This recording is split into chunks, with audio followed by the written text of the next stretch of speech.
Hey, what's going on, everybody? It's Master Luke here. I want to do a quick video talking to you guys today about Mario and Luigi Brothership. Now, this is a game that I beat probably a week or so ago, and I wanted to give myself some time to collect my thoughts on it and kind of talk to you guys about my thoughts on the game, on the series as a whole, because I've been a fan of Mario and Luigi for a very long time. I started the series with Superstar Saga. I played every game in the series. And I love it to death. And so when it went 9 years without an original story, I was kind of bummed that, and I thought we'd never get to see Mario and Luigi again. So I was very excited when Brothership was announced, and now that I've beaten it, I can say that it's definitely worthy of being right next to all the other Mario and Luigi games. Is it a perfect game? No. It still has issues, and we'll get to those, but overall, I don't think there is a bad game in the Mario and Luigi series. I really don't. I think that each of them has both good and bad, and this one I would say is pretty good, and it's a good start for the new team, because obviously Alpha Dream shut down, so the series got switched over to Acquired. Now, Acquired does have some people from Alpha Dream that came over to work on the game, and I definitely think that helped make it feel like a Mario and Luigi game, and it definitely does. Like, that's the biggest takeaway that I think about this game. Like, when I played the later Paper Mario games, to me it looked like Paper Mario, but it didn't feel like Paper Mario. And I can confidently say that this game looks like a Mario and Luigi game, and it plays like a Mario and Luigi game, and I love that. The story in it is really good. I like the story. There is some issues with the pacing of the story. It takes a little bit. The prologue is a little slow, but it really picks up right at the end. And I want to say the ending for this game is probably one of my favorites in the series. I won't get into spoilers, but I do like the final boss of this game. I think it's a really cool final boss. The whole end third of the game is probably my favorite. As it should be. You typically think the ending is the best part, but overall, I really enjoyed the story of this one. I like that it still includes original characters. I know with Paper Jam, they didn't have any original characters, which was kind of a bummer, especially bringing Paper Mario into it and not being able to use that, but this one does a really good job. I loved all the plug people. I love Connie. I love Snoutlet. Snoutlet was a great little partner to have with you. I don't know if it was just because we had Starlo for so many times that it was nice to get somebody fresh in there, or maybe I just like the pig puns. But I really liked Snoutlet. I thought it was a great companion character. The Idol Kids were good. The Extension Corps was great. I love the Extension Corps. They make some great villains. I love the goofy banter between all of them and how they constantly fight among themselves, even though they're friends.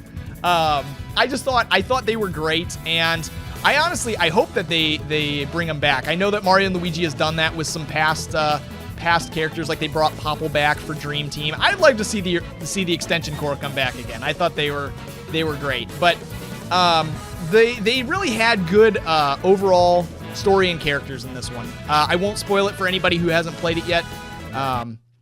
But I'm glad that they decided to use original characters. I hope Nintendo sees this and they're like, oh, okay, good. We're gonna go back to using more original characters, even if it's not as heavy. Just having them in there makes the world feel alive. It's a good mix of new and old, because there are traditional Mario enemies in there. There's Bowser's minions, Bowser's in it. You know, a lot of stuff that you've seen before, Princess Peach and things like that. But mixed with the new stuff is really nice. So it does a good job of blending the two worlds. I loved it. I loved the world of Concordia. The islands were fun. I liked all the different variety of islands. One thing I will say, though, I almost wish there was some of the islands were combined. So the one like I call Punk Hazard because it's fire and ice, but part of it, it's split up into 3 islands, and that's kind of an example of one where I wish they were all just kind of one island. And that's maybe one of my issues is the backtracking, or as broken up as it really is. And I understand that that's part of the story. Like, there's islands, you know, you're trying to collect the islands and bring them back together. It almost felt too scattered, and I wish there was less islands, but bigger, if that makes sense. Because it partly felt too disconnected, almost more like levels than true like islands, just because they felt so small.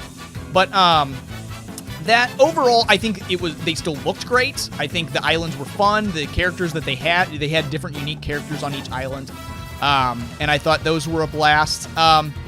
The art direction for this game is fantastic. The animations, a lot of that is brought over from the previous games, which I love. I love that they kept the very goofy look to a lot of things, and the stretchiness of the animation. Every time that Mario and Luigi get hit or fall, or, you know, it's very slapstick-like, and it's even more pronounced now that it's in 3D as opposed to being on a DS. You can really see the animations, which I love, and whoever did the art for that game, it was fantastic. I love the animations for them. They have one where Bowser like jumps and he stretches really tall, and I just think that's really funny. The animations were great, and you can see a lot of those in the battles as well. So the battles were good in this game, probably some of the best in the series in my opinion. I really liked the battles. Like I said, the animations were fluid. It felt good. Like when you time the attacks to hit, they felt really solid. There's one criticism, and everybody knows what I'm gonna say. Luigi cannot be controlled by B in the battles. That's the one thing about battles that I didn't like. And I don't know why that was a design choice. Every other game in the series, you've selected your attack block, or, you know, whatever block you're gonna use with B for Luigi, which is weird because you still attack with B, but you don't select with B. So I just found myself, as being a fan of the series for so long, I found myself pressing B and it not doing anything and being like, oh yeah, that's right, you have to press A to select, then switch to B to actually do your jump hit, or hammer, or whatever you're gonna do. So that was a weird change for battle. But overall, the battle still felt fluid. The plug attacks that you can use are really fun. I think they're in my opinion better than the badges because they're more immersive. They help change the battle in more fun and interesting ways, where the badges are just kind of like passive, like they'll just give you a bonus for a certain turn or something like that. And so I really like the plug mechanic. I think that was great. I think that should be a staple of the series for sure, even if it's not that, something more akin to the plugs itself. The bros attacks were great in the game. I loved seeing the animations for those bros attacks. They have one where I call it the Star Platinum because you freeze time and you go and you wail on them with your hammer. That was probably the stopwatch. That was probably my favorite one. The animations for all the bros attacks are probably the best they've ever been, and I love it. I love the bros attacks. They're cool. However, there's only 5 per bro. There's only 5. And I feel like that's way too low. Like, they gave us such cool attacks, and then they limit us to only 5. And I'm like, man, I really wish... I think 8 would have been a better number. If there was 3 more per Mario and Luigi, I think that would have been better. And it's only because I felt like going through the story, because this is probably one of the longer Mario and Luigi stories, I ended up using the same bros attacks over and over and over again. And so I'm like, as good as the animations were, after you see them enough times, you're like, okay, let's do something else. And it felt like there was too long of a gap between getting new bros attacks, especially the last one, because the last one you only get at the very, very end of the game. So it doesn't give you much time to use it, and it kind of feels like, it's a good attack. It's flashy and cool and everything you want it to be for a final attack. You just don't get enough time with it, and so you end up spending like 90% of the game with only like 4 bros attacks. So that was kind of a disappointment with the battles. But they're still cool. The bros attacks are still cool. And I attribute that to, this is a new studio. We wanted to start off small, and we're going to build on it for the next game. But the other thing I liked about battles, and this is also with the overworld, is actually the Luigi logic. So that's something new that they added, which is a way to damage a boss. It makes them open. It like dizzies them. and it makes them open to critical attacks and does some damage as well. And so the Luigi logic is really fun. You get to do like a little mini game, and then if the mini game's successful, then it like opens up the boss. And I just like seeing the creative ways that Luigi would use the environment. Like, what are we gonna do here to help take out this boss? That was a solid win for me. I loved Luigi logic. You can use it in the overworld as well, but it's really shines in the battles, in my opinion. I loved it. I hope that comes back for every single game in the future. Please bring back Luigi logic. I love Luigi. I love seeing all the goofiness that man gets up to, and I think it was a great battle mechanic and should definitely come back. So that's the things I liked about the battles. The battles were really fun. So now I want to talk about some things that I didn't so much care for with the game. And I want to state this off by saying it's not a bad game. It's not a bad game, but I did have some criticisms with it. And one was the load times. Oh my God. I could have taken a 3-hour nap in some of these load times. Is that the Switch? That's not necessarily on the game. Is it just limited because of the Switch? I don't know, but that was one of them that stood out to me. It has very, very long load times. In addition to that, you're doing a lot of backtracking in this game, and the islands are very split up. So you're constantly getting in a cannon fire to an island, get another cannon fire to another island, go back and forth. Now that's on me because I am a completionist, and there are timed side quests, so you have to get them done before you hit a certain point in the story, or you miss out on them. So I was trying to do all that. So it did kind of like slow the game down for me a little bit because I was constantly stopping the story. Okay, let's go back to this island. Let's do a side quest. And it's some of the timed ones are I guess you could say are important to the story. But there's a lot of them where it's just like, oh, go fight this enemy, go deliver this item, stuff like that. Like side quests that give you items and EXP and other things, but don't necessarily like, add to the story or the game itself other than just like busy work. And I would say that's probably one of the biggest things for me that it just kind of slowed the whole game down, especially because the opening is kind of takes its time as well. It's a slow burn in the beginning. It felt like it took a while for the game to get going. And I think that's part of it. If you go into this game and you're like, okay, I'm going to 100% it and stop, you'll be stopping a lot at the very beginning. And so that's one thing I would recommend. If you're not a completionist, don't do it. Just go straight through the story. Just experience the story. Don't bother backtracking. And so that was like the pacing issues I had. I would say, like, I know there's other games in the Mario & Luigi series that have had issues with pacing. It just felt more amplified because everything was so split up. So because every time you had to go back, you had to get in the cannon and get in the pipe or something and go back to the previous island.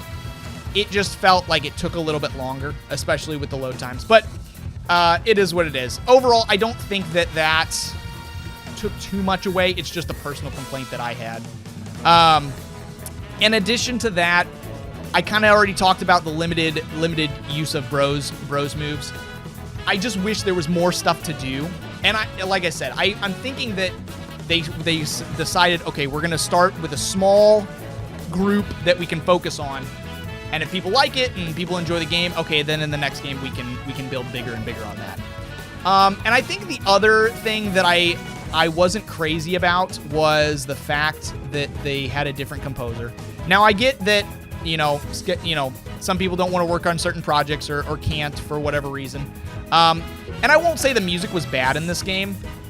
I just felt like it didn't stand out nearly enough to me. Like when I think of good Mario & Luigi music, instantly Bowser's Inside Story comes to my mind.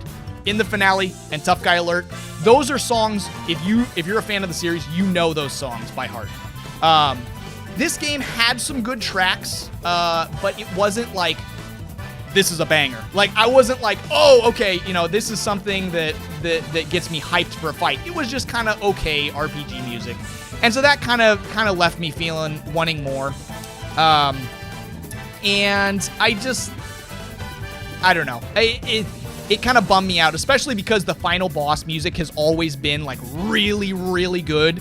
And this one was just kind of like, okay. And I won't talk anymore about the final boss. I just say that I enjoyed it. It was a good it was worthy of standing amongst the other final bosses in the rest of the series. And if you like those other ones, you'll probably like this one too. But that's kind of been my overall thoughts on Mario and Luigi.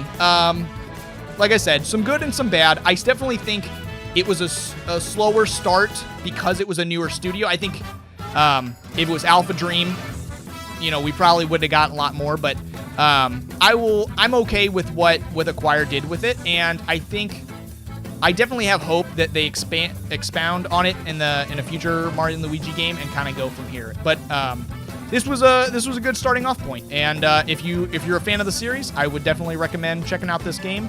Yeah, so that's my thoughts. Thanks for watching, and we'll see you in the next one. Take care, guys.